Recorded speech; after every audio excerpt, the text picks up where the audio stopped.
Okay, it's a quick video for myself, Harvey Goldman. No cuts, no edits, no filters, and no hair. So today, very quick video about, I guess, the hidden costs of poverty in the UK. So there are various paradoxes involved in being poor that basically lead to the poor paying more for some things. So this can be things such as energy bills or credit, whereby having a low income perhaps puts you in a worse position to obtain that credit or to get the best deal. It might be things, for example, like contracts for gas, electricity, could be credit cards, even mortgage rates. Obviously, if you can afford to pay more of a deposit, you're less of a liability and therefore you tend to get a better rate on the credit. So there is a bit of a paradox there. Obviously, the poor don't tend to get the best deals. And this is what they call the poverty premium, where basically the poor pay a premium because they're poor. So obviously high interest debt's a very, very relevant one. You've got things like payday loan companies, high interest credit because they perhaps don't have access to traditional banking in the same way that many others do. You've also got things like food insecurity. Obviously the affordable supermarkets, they might have limited access to them, perhaps because of location or because of means to get there. They might be stuck just with their local farm shop if they're in the country, or perhaps a Waitrose if that's the only one that's nearby. And they can't take advantage of savings at the cheaper supermarkets. Energy costs is obviously huge. Traditionally, I think people, to a point, had always paid more or had a worse deal if they were on a key meter rather than just getting billing. Or it might be, for example, that the energy providers offer you a deal if you pay by direct debit.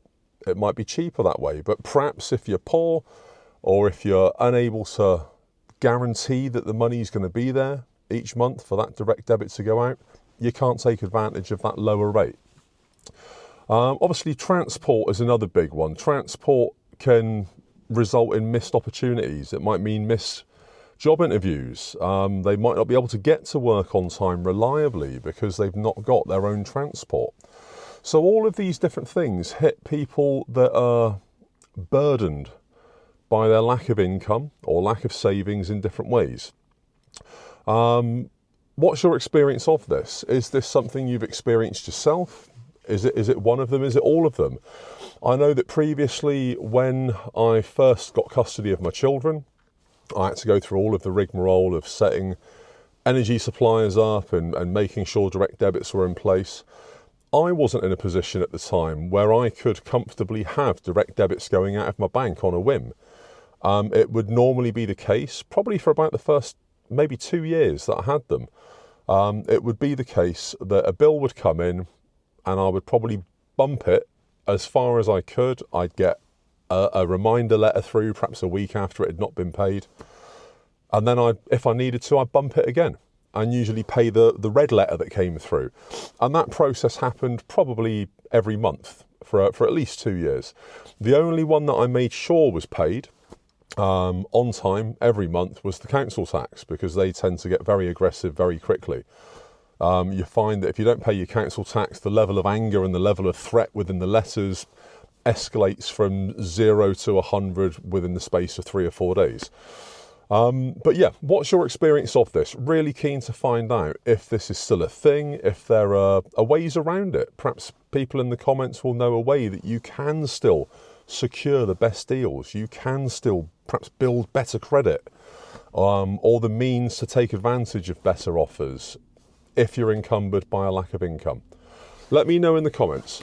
YouTube's going to put a video perhaps there somewhere. If you want to have a look, go ahead. If you don't. Obviously, like, follow, subscribe, ring the bell, and there'll be more videos to come. Goldman, peace out.